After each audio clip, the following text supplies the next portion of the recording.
Hello and welcome to this episode of ICIT Tech TV. In this episode, I'm going to show you a little bit about the Iowa GIS Data Repository. The site is located at iowagisdata.org, so if you go there in your browser, you'll come up to this page. And if you first want to access the GIS Data Repository, you will have to log in. If you don't have an account, there's an easy link here to just create one now.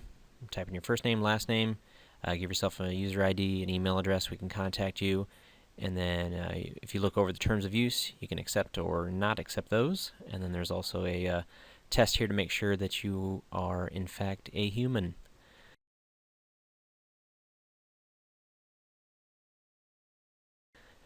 So once you get that login established, you can log in on this page. I've already filled that information out. I'll hit login, and then the site will log you in, and you'll see a couple different options here for different repositories. We have a few city repositories, as well as quite a few county repositories. Mine is at Story County, so if I click there, you'll see a couple different folders here: limited, open, other, and restricted. The limited folder is a folder that I control the download and access to, but other people can view the files that are in there. The open is completely open. Everyone can see what's in there, and everyone can download. Users of the site, if you have to make sure that you have a GIS Data Repository login first. Then there's an other folder, and then also a restricted folder. The restricted folder, no one can see what type of information is in there, only those people that I allow to see it. So for instance, if I go back here and I look at Franklin County, I can see they have limited, open, other, and restricted folders. In their limited folder, I do not have download access, or else I'd be able to click on this link. I can see the metadata. I can see some other information about it. If I go back and click on their open folder, I'm able to download all the files that they have in this folder. In their other folder, I don't have access there, but I can see some of the files and whatnot. And then a restricted folder, I can't see anything at all. I have to request additional access for that information.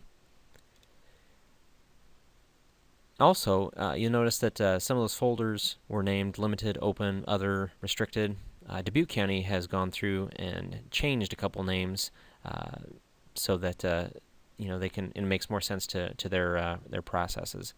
This folder is called backup, and there's files there that you can download.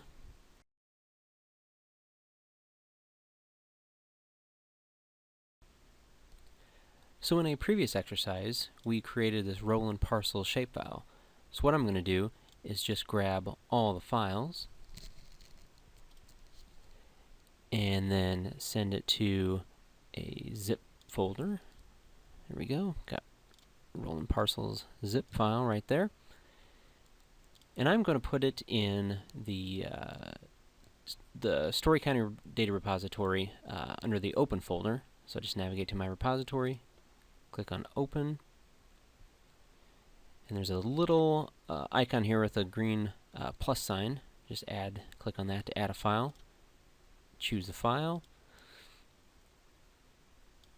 GIS. Let's do roll and parcel shapefile, or the zip file, and hit open.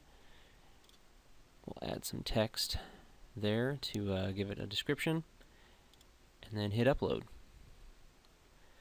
And then you get a message at the top here that says that everything was successfully uploaded.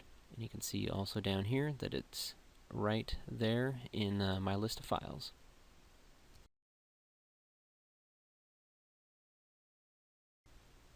So finally, I'd like to show you how to configure your repository and tweak things as you feel necessary. If you go to your repository here, you can see up in the upper right, you can change your profile information, change your password, and you can also log out. Here you see the list of all the folders. You can add, you can delete if you want to delete some of these here, you just click on that icon. You cannot delete the open folder. That is required.